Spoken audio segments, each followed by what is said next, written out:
వేదాద్రి మంత్రి తాటాకుల మీద అక్షరాలు రాస్తే చెక్కితే ఆ మాటకు వస్తే, ఎందుకంటే అప్పుడు గంటంతో చెక్కేవారు కాబట్టి, రాయడం కాదు చెక్కడం. గంటం ఇలా పట్టుకుంటారు, ఇలా పట్టుకుని ఇలా చెక్కుతారు ఖచ్చితంగా. అది ఎలా ఉంటుంది అంటే దాని పద్ధతి మనకి ఇప్పుడు అసలు లేదు కాబట్టి అర్థం కాదు. ఇదిగో ఇలా ఉండి ఈ సూది భాగం కిందికి ఉండి ఇలా పట్టుకోవాలి గంటాన్ని, ఇలా పట్టుకుని ఇలా రాయాలి, ఇలా రాయాలి. ఇది ఈ రాయడం చాలా ఈ గుర్తుని ఎప్పెట్టేస్తుందండి. ఇలా రాయడమే కష్టంగా ఉంది ఇప్పుడు. ఇలా పట్టుకుని ఇలా చెక్కుతూ రాయాలి. పైగా ఆ చెక్కడంలో కూడా ఎంత విచిత్రం అంటే, తాటాకు పుస్తకాలు పూర్వం మీరు గమనించండి, ఇప్పుడు తాళపత్ర గ్రంథాలయాల వారు పురావస్తు శాఖ వారు బాగా సేకరించారు కూడా, వేల కొద్ది గ్రంథాలు వచ్చాయి. అవి అందులో ఏది మీరు గమనించినా అర్థమవుతుంది. ఒక తాటాకుకి ఇగో ఇంత వెడల్పు, 2 వేలు వెడల్పు ఉంటుందండి, మహా అయితే ఇంకొంచెం కొద్దిగా ఉంటుంది, అంతకంటే ఉంటుంది. దాంట్లో 6 పంక్తులు రాశారండి, 6 లైన్స్, 6 పంక్తులు. ఏదైనా చెక్కడం అంటే ఇప్పుడు స్టెన్సిల్ కటింగ్ ఉంటుందే, ఆ కటింగ్ అనమాట అది. దాని మీద రాయడం కాదు, కట్ చేస్తారు, ఆకుని కత్తిరిస్తారు, కోస్తారు. సరే, ఇటువైపు కోస్తే మరి అటు గాడి పడిపోతుంది కదా, పడకుండా చేయడమే కాకుండా వాళ్ళకి రాక్షసమైనటువంటి ఆ క్రమశిక్షణ, ఆ రచన చూడండి, ఆ పద్ధతి. ఆ తాటాకును వెనక్కి తిప్పి మళ్ళీ వెనకాల 6 పంక్తులు రాశారు. ఎంత విశేషం అది! ముందు 6 పంక్తులు, వెనక 6 పంక్తులు రాయడం, గాడి చేస్తూ, తాటాకు గాడి చేస్తూ. ఇంత చేస్తే తాటాకు ఏమన్నా మళ్ళీ పోనీ అది ఏమన్నా సిమెంట్ గోడ మందాన్ని ఉంటుందంటే ఏమీ ఉండదు. మామూలు తాటాకు మందం మీకు తెలియదే ఉంది. దాంట్లో ఎంత కష్టమండి, ఎంత నేర్పు ఉండాలండి అసలు ఇలా రాయడానికి. దాంట్లో అందంగా రాయడం అంటే, ఇంకా ఈ పద్యంలో చెప్పినట్టుగా రాయడం అంటే నిజంగా వీరూరు వేదాద్రి మంత్రి కావ్యాన్ని అంకితం తీసుకోవడానికి అన్ని విధాల యోగ్యుడే. లేకపోతే ఈయన ఎంచుకుంటాడండి, మహారాజులను వదిలేసి రాయసగాన్ని ఎంచుకుంటాడా? ఎంత మామూలు ఈయన పట్టణానికి రాజు కావచ్చు, మంత్రి కావచ్చు, ఆ రాతకి ముచ్చటపడే ఎంచుకుని ఉంటాడు బహుశా, ఆ కళను అభిమానించి, ఆ లేఖన కళను అభిమానించి. ముత్యాల కోవనమాట అలా రాయడం. ఆ తాటాకు 2 వైపులా రాయడం, ఇటువైపు గాడి అటు పడకుండా రాయడం. ఇప్పుడు గట్టిగా మనం 200 పేజీలు సింగిల్ రూల్ పుస్తకంలోనే రాస్తే ఇటువైపు రాస్తే అటువైపు పేలిపోవడం అంటారు, ఈ ఇంకోటి వైపు కనపడుతుంది. అలా కనపడకుండా ఈ గాడి అటు పడకుండా అటువైపు ఇటువైపు కూడా రాయడం ఎంత కష్టం ఇది, అది తేడా. అలా పట్టుకుని రాయడంలో ఆ మంత్రి ఎంత నైపుణ్యం చూపించేవాడో చెబుతున్నాడు కదా. పట్టె వట్రు వయును పరిపుష్టి తల కట్టు గుడిసున్నకీయంబు సుడియు ముడియు ఐత్వంబు ఏత్వంబు అందంబు చందంబు గిలకలు బంతులు నిలుపు పొలుపు నయము నిస్సందేహతయు నొప్పు మురువును త్రచ్చివేసిన ఎట్లు తనరుడయును షడ్వర్గ శుద్ధియు జాతి యోగ్యతయును వృద్ధి ప్రియత్వంబు విశదగతియు కీలుకొన వ్రాయసంబులు కేలవ్రాయ కీలుకొన వ్రాయసంబులు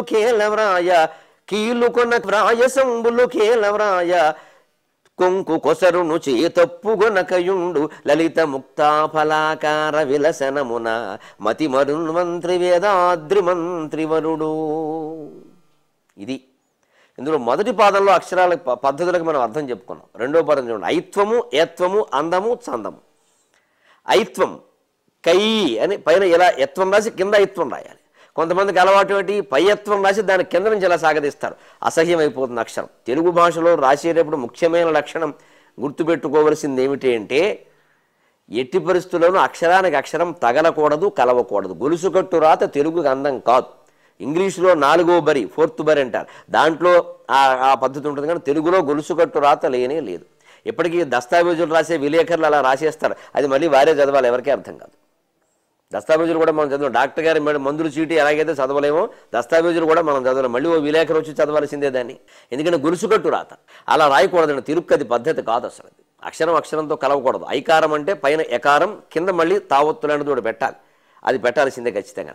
ఐత్వం, ఏత్వం, అందము, చందము. ఎందుకని ఐత్వం వచ్చిన చోట ఐకారం స్పష్టంగా పలికించాలి. ఉపాధ్యాయులు చాలామంది చూస్తున్నారు కాబట్టి ప్రాథమిక పాఠశాల ఉపాధ్యాయుల కోసం చెబుతున్నా, బద్దకించకండి దయచేసి.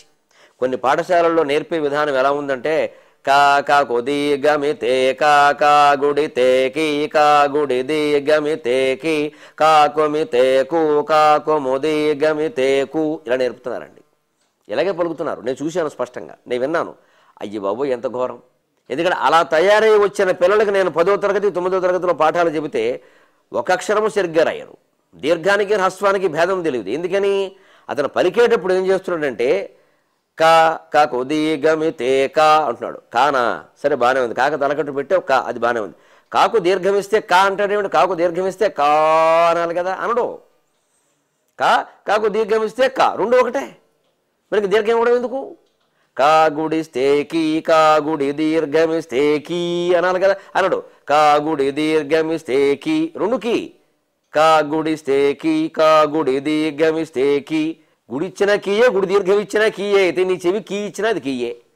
దీర్ఘాన్ని దీర్ఘంగా పలికించకపోతే దీర్ఘం ఎలా తెలుస్తుంది? రేపొద్దున కాకి రాయమంటే వాడు కీ అని రాస్తారు వాడు. ఎందుకంటే దీర్ఘం ఇచ్చినా కీయే అన్నావు, దీర్ఘం ఇవ్వకపోయినా కీయే అన్నావు. పోనీ ఉకారం ఊకారం. కా కా కొమ్మిస్తే కూ, కా కొమ్ము దీర్ఘమిస్తే కూ అంటే కొమ్ము ఇచ్చిన కూయే, కొమ్ము దీర్ఘం ఇచ్చిన కూయేనా?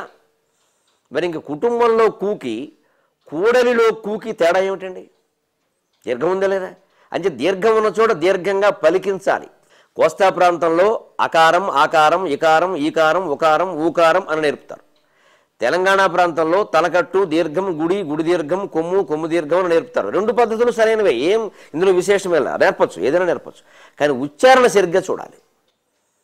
నువ్వు కకారకారముల కా, కకారాకారముల కా అనాలి. అలా అనకుండా తూర్పుగోదావరి జిల్లా ప్రాంతాల్లో, పశ్చిమ గోదావరిలో నేను చూసా, బద్ధకం బాగా పెరిగిపోయి ఉపాధ్యాయులు పట్టించుకోక సింగిల్ టీచర్ స్కూల్స్ అయిపోయి అక్కడ ఎవరు ఉండక వాళ్ళ దాన్ని వాళ్ళు వదిలేస్తే వాళ్ళు కారక అంక కేరక అంకి కోరక అంకు అని ఒకడు. కోరక అంకు ఏమిటి, కారక అంకి ఏమిటి, ఈ మాట ఏమిటి అసలు?